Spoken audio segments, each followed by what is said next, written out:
What's going on, everybody? My fellow physical therapy and physical therapist assistant students. My name is Tyler Kimaboya, and I'm currently the nominating committee chair-elect on the APTA Student Assembly Board of Directors. It is my pleasure to introduce and interview these candidates for the nominating committee member position for the 2021-2022 Student Assembly Board of Directors. Candidates, please start by introducing yourselves. Yeah, my name is David Adais, and I'm a third-year student at Sacred Heart University. Hi, everyone. I'm Tyler Axelson. I'm a third-year student at Northeastern University. Hey, everyone. My name is Mateo Soto. I'm also a third year at Sacred Heart University. Awesome. All right, let's get into the questions. So we'll start with David. If elected, what strategies will you employ for educating students regarding the importance of involvement within our professional organization? Yeah, so that's a good question. And specifically for me, and Mateo can speak to it too. We had a professor that really pushed us to get engaged in the APTA, and I think that's why so many of the Sacred Heart kids are running for the board, because he pushed us right from the beginning. He had motives to pizza parties, to be an APTA member and things like that, and have a certain percent. We had a challenge with the second years versus first years, and whoever had a higher percentage of membership got the pizza party. So I think us educating schools and different professors in order to get the students engaged is one of our best ways from within, opposed to having someone trying to jump on a Zoom meeting. I know our schedules are really busy, but just takes 5 minutes, before class or something, to have the teachers kind of speak on our behalf is one of the big things there. And then also I think just having guests, the Zoom meetings are effective, but I think just having guests kind of talk about their experience has been really helpful for me, just hearing their story and how the engagement in the board and in PTA has kind of got them to their position is going to help with that. Thank you, David. We're going to move on to Tyler for the next question. What strategies would you use as a member of the nominating committee to recruit quality candidates for next year's slate? I think the best strategy that can be used to recruit quality candidates is just to meet and engage with as many students as I can. The more students that I meet, the better gauge I can have of what future leaders are out there and who will be best to serve the profession moving forward.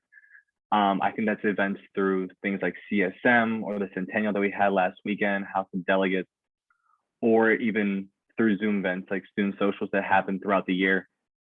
I think just getting a pulse of who is out there and who is interested in being a leader and who wants to move the profession forward is probably maybe the biggest recruitment strategy that I have. One thing that I really want to do throughout, or what I would like to do, is to find the people who I think it's easier to find the people who are always at every event or the people who are speaking out are super involved.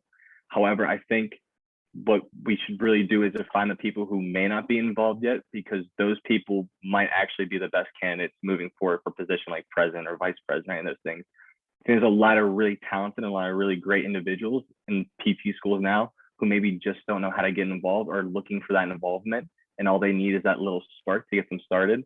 And then they're going to do a lot of great things. So I think it's really trying to find the sleeper candidates and find the people who might be the ones to really move things forward. Thank you, Tyler. We're going to move on to the next question for Mateo. So what methods can be implemented to expand the SPTs and the SPTA's experience? Yeah, Teo. So basically, I think it really starts with locally with your core ambassadors and student SIGs, right? So as being part of the student assembly, I think it's really, really key to have a good relationship with those local organizations and those local students to keep them engaged, to keep them informed of what's going on.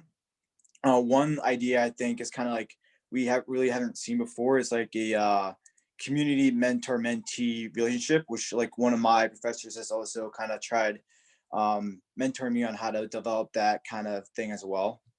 So I was kind of thinking, the mentor-mentee relationship between other students really, usually there's a student, an in-school mentor-mentee relationship, but I think maybe we can kind of diverse to other schools in the state or even Northeast, Southwest, East Coast, West Coast type of thing, where we kind of get other students from around the country kind of mentoring other students and kind of getting them connected that way. Not just about school, but either about other things that are going on, talking about other student socials. Hey, maybe you come to the student social with me online and you get to learn about it together. And that type of thing where a lot of relationships between students can develop. And I think that, we support each other. That can lead to a lot of, a lot of people, more students being open to their ideas and opinions. That can lead to a lot of open engagement and learning experience as well. Thank you, Mateo. We're going to head on to the next series of questions. So we'll start again with David. How do you anticipate being an agent of change and directing energy into the student population? Yeah, so my big two pushes for that is one, making PT more of a preventative, or not more of preventing. So working early engagement, trying to get into the community and working on exercising and focusing on that before they get to PT. So as students, we can I think everyone should be exercising, getting into the community and showing you look, we don't want to see you in PT. We want to try to avoid you getting there. So pushing more preventative measures. And then another cool thing I was thinking about is kind of making a podcast for the student members. And then we'd have you'd have people send questions in to the top, we'd have someone in the top of the field and have them in, and then we have a bunch of questions that students ask them, and then we can ask them on the podcast. So you're engaging and they're listening to your questions, you're thinking of thoughtful questions to ask the top people in the field. So I think a podcast and pushing preventative measures, getting into the community and exercise are the two ways do big pushes I would want for our student members. Thank you, David. And so for the next question for you, Tyler, Mateo elaborated a little bit on it, but we have a different twist to this question. So what strategies can be used to inspire the SPTs and SPTA's engagement? Yeah, so a few things. One thing I think would be really important is to kind of remind people of where we've come from as a profession, to share those stories again, because it wasn't too long ago that we were a bachelor's degree, and it wasn't that long ago that we were nurses' aides. So I think reminding people of how far we've come in such a short amount of time, 100 years isn't really that long for a profession. And to see the gains we've made, I think if people look back from 50 years ago who were physical therapists, they would be amazed at what we're doing right now. I think just showing the things that we've done, like direct access, fighting budget cuts, earning doctorate degrees, reminding people those stories, and also showing them that, hey, it wasn't one person doing a lot of big things. It was a bunch of people as a collective coming together, each doing something very small, but something small very well. And that has led us to where we are now. I think as students, not only is our time as students very limited, but I think sometimes the things that we can do in that time isn't a lot. And also the time that we have to do them just in our schedules isn't a lot. But showing people that, hey, if you can do a little bit, make a little change, and that gets that ball rolling, then when we hand it off to the next group of students, the ball keeps rolling and then things keep moving forward. And 10, 15 years from now, we've made a significant amount of progress.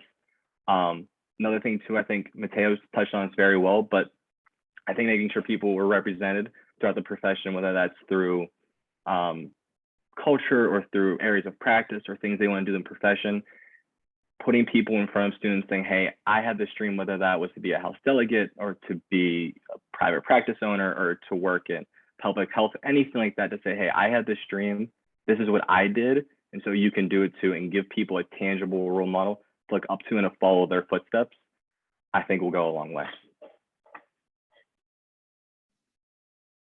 Thank you, Tyler. So we're going to move on to Mateo. How important is socially interacting with other members? Yeah, so I think it's really critical, right? That's one of the reasons why we're here, trying to help students engage with each other. So I kind of look at it as being part of a a sports team. So for a great team to come together and have success, they have to have a lot of chemistry. They have to know each other well. They have to be being around each other. And one person has to complement another person. So one person has a weakness in one area. That person who has that strength in the same area can kind of help and complement that person and make an overall better team that kind of helps them kind of lead to success. So I think that having that type of chemistry, between students is really, really key to help us stay engaged, to help like push for other issues like students earning a vote for House of Delegates, student loan repayment program and stuff like that, where these laws are kind of being seriously talked about. That doesn't happen if we're not engaged with each other and have a good relationship with each other. Thank you, Mateo. So before we close up, we got to let students know a little bit more about you all. So we had to add in a fun question. So we'll go back in the same order again, starting with David, and then you all can follow after. Name one hobby you would like to pick up. Yeah, so I'm kind of afraid of heights, but I would like to try to get into like skiing / snowboarding. I haven't like decided which one. I think the ski lifts kind of scare me, as in like trying to jump off. But I maybe start on the bunny hill and get down to successful, and then start building my way up. All right, Tyler, next. So I've always wanted to play an instrument.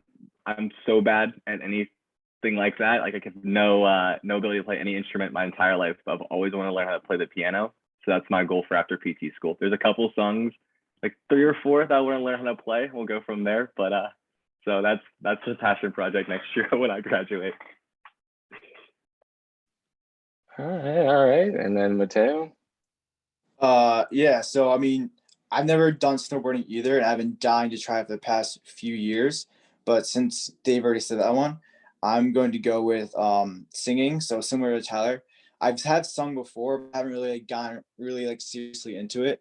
So I'm going to try to see if I can take like lessons here and there to try to like improve my voice a little bit, because I'm gonna be honest, it's not the best. But yeah, I kind of want to get into that and see where that takes me. All right, well, thank you all for sharing. And fellow students, thank you for joining us in this interview. These are the candidates for the nominating committee member for this 2021-2022 Student Assembly Board of Directors. All student members are going to be able to cast their votes between October 7th to November 6th on the candidate web page, and that'll be found on apta.org. Thank you again for joining us, and until we meet again.